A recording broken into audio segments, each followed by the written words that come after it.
These forgotten songs from 1976 deserve another listen, and I'm betting you've never heard the stories behind them.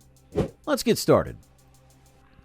Elvin Bishop struck gold with Fooled Around and Fell in Love, but his journey to that hit was anything but smooth.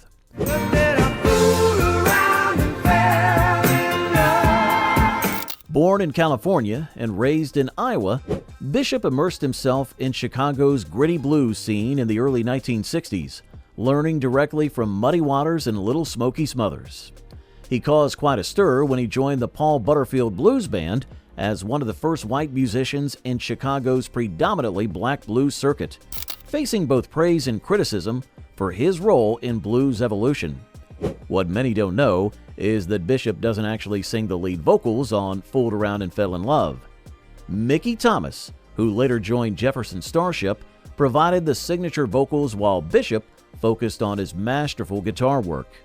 The song reached number 3 on the Billboard Hot 100, but Bishop's record label initially fought against releasing it, believing it strayed too far from his blues roots. The tension between commercial success and artistic authenticity nearly tore the band apart.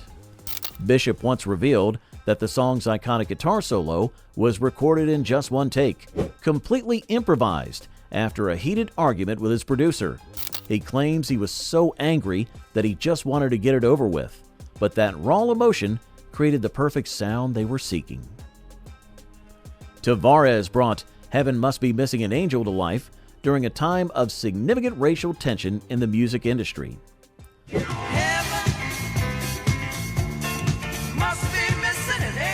The 5 Cape Verdean American brothers from New Bedford, Massachusetts, fought hard against being pigeonholed as just another R&B group. Their producer pushed them to incorporate more disco elements into their sound, leading to internal conflicts about their musical direction. The song's creation was particularly contentious, with the brothers initially rejecting it as too commercial. However, their record label threatened to withhold promotion of their album if they didn't record it. The gamble paid off when the track hit number 15 on the Billboard Hot 100 and number 3 on the R&B charts. Behind the scenes, the brothers were dealing with personal conflicts that nearly led to the group's dissolution. In a bizarre twist of fate, the song gained unexpected popularity in the UK after being mistakenly played at double speed during a prominent radio show. The accidental high-tempo version created such demand that the station continued playing it that way for several weeks. George Benson's This Masquerade broke barriers in 1976, but the story behind it stirred up controversy in the jazz world. In a masquerade. Benson, already an established jazz guitarist, was criticized by jazz purists for crossing into pop territory. The recording sessions were particularly tense, with several musicians walking out in protest of the pop-oriented direction. The song marked the first time a vocal recording topped 3 different Billboard charts simultaneously: jazz, pop, and R&B. However, this success came at a personal cost for Benson. He received death threats from jazz fundamentalists who accused him of selling out, and several prominent jazz clubs temporarily banned him from performing. The song's success ultimately changed the trajectory of his career, leading to a more mainstream path that some still debate today. Surprisingly, Benson recorded the entire song, both vocals and guitar, in one continuous take. He claims he was suffering from a severe cold that day, and that distinctive husky vocal quality was actually due to his illness. You lived through these incredible times, and I want to hear your stories. Share your memories in the comments below, and hit that like button if you remember this controversy, and subscribe to join our growing community of music lovers who understand what real music is all about. Eric Carmen brought Never Gonna Fall in Love Again to the airwaves during a particularly turbulent time in his career.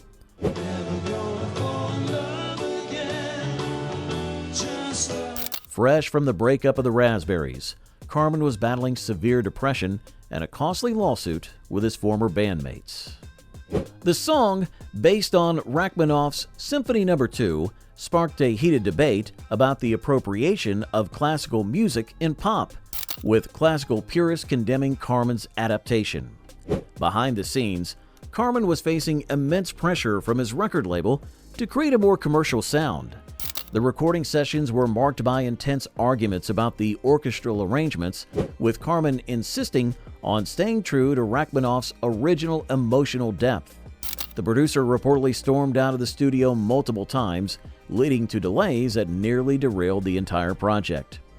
Carmen later admitted that during the recording, he was so emotionally drained that he broke down crying between takes. The raw emotion in his voice wasn't just good acting, he was processing the end of his marriage and band simultaneously. England Dan and John Ford Coley's I'd Really Love to See It Tonight came with its own share of industry drama. I'd really love to see it tonight. Dan Seals, or England Dan, and John Coley were childhood friends who faced significant pushback from their Texas roots community for abandoning country music. Their shift to soft rock was seen as a betrayal, leading to local radio stations boycotting their music. The song itself was initially rejected by 7 different record labels, with one executive infamously declaring it too soft for rock and too rock for soft. The duo mortgaged their homes to finance the recording sessions, risking everything on their musical vision. Their gamble paid off when the song hit number 2 on the Billboard Hot 100, though the success created tension between the longtime friends as they struggled with their sudden fame. An interesting detail, the phone conversation at the beginning of the song wasn't planned. It was accidentally recorded when Dan's girlfriend called the studio during a take, but they liked how it set up the song's narrative and kept it in the final version. Wings' silly love songs emerged during a period when Paul McCartney was facing harsh criticism from John Lennon and music critics for writing lightweight love songs. You think that people wouldn't have silly love song? McCartney's response? He deliberately wrote this song to challenge his critics, embedding subtle jabs at them throughout the lyrics. The recording sessions were particularly tense, with Linda McCartney and Jimmy McCullough frequently clashing over arrangement decisions. The song's production nearly bankrupted Wings, as McCartney insisted on recording multiple versions with different arrangements, searching for the perfect sound. This perfectionism led to several band members threatening to quit, frustrated by the countless retakes and McCartney's exacting standards. The tension was so high that the band's manager had to mediate daily disputes just to keep the project moving forward.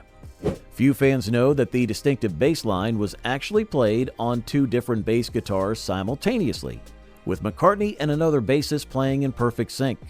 This unusual technique required over 40 takes to perfect. Hey friends, what memories do you have of these songs playing on your radio? Share your stories in the comments, and don't forget to hit subscribe. If you know someone who appreciates real music, share this video with them, and let's keep these memories alive together. Heart brought a unique edge to 1976 with Magic Man, but the song's success came with significant controversy.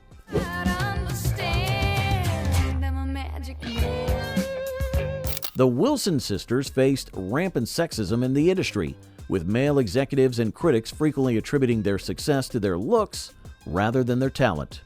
The song itself was based on Ann Wilson's real-life relationship with band manager Mike Fisher, which caused tension within the group. The recording process was complicated by studio engineers who initially refused to take direction from female musicians. Nancy Wilson had to fight to get her guitar parts recorded the way she wanted, often having to prove her technical knowledge to dismissive male staff. The band's record label even suggested hiring male session musicians to re-record parts of the song, a suggestion that nearly led to the band leaving the label. The iconic synthesizer solo was created using a primitive Mini Moog synthesizer that kept going out of tune due to heat from the studio lights. They had to record it in complete darkness to maintain the correct pitch. Leo Sayers' You Make Me Feel Like Dancin' emerged during a period when he was battling severe anxiety and stage fright.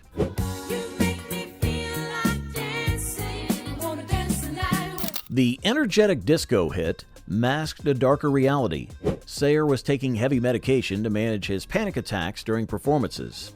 His record label tried to prevent him from discussing his mental health struggles, fearing it would damage his carefree image. The song's production was plagued by technical difficulties. The original master tapes were accidentally erased, forcing the entire band to re-record the track from memory. This led to a dispute with the studio over payment, as Sayer insisted the mistake had actually resulted in a better version. The stress of the situation caused him to temporarily lose his voice, delaying completion of the album. Wild Cherries Play That Funky Music was born from racial tension at a Pittsburgh nightclub.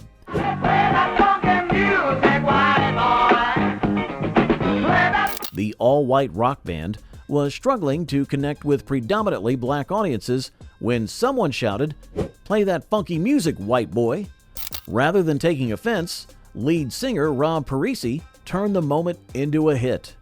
The band faced criticism from both sides, some calling it cultural appropriation, others claiming they were abandoning their rock roots. The song almost never made it to release.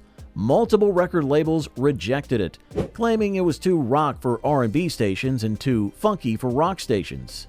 The band had to pawn their instruments to pay for studio time, recording the track in a single desperate session.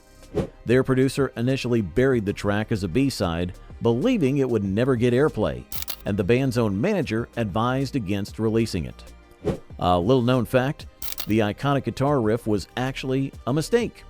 During recording, guitarist Parisi's amp malfunctioned, creating a distorted sound. They kept it because they couldn't afford another take, and it became one of the most recognizable parts of the song. The Beach Boys version of Rock and Roll Music raised eyebrows in 1976, not just for its dramatic reworking of Chuck Berry's classic, but for the internal strife it revealed.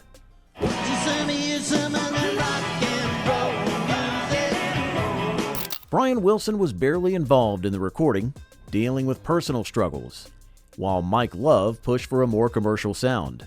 The decision to record it sparked heated arguments among band members about their musical direction. The recording sessions were particularly chaotic, with different factions of the band recording separately to avoid confrontation. Mike Love insisted on the distinctive synthesizer intro, despite fierce opposition from other members who felt it betrayed their traditional sound. The tension was so high that Dennis Wilson refused to play drums on the track, leading to the hire of a session musician. If these songs and stories stirred up memories of your own, share them in the comments below. Your experiences are part of music history too, and they deserve to be heard. Don't forget to subscribe. We're building a community that appreciates the real stories behind the music we grew up with. Hit that like button if you want more videos diving deep into the songs that shaped our lives.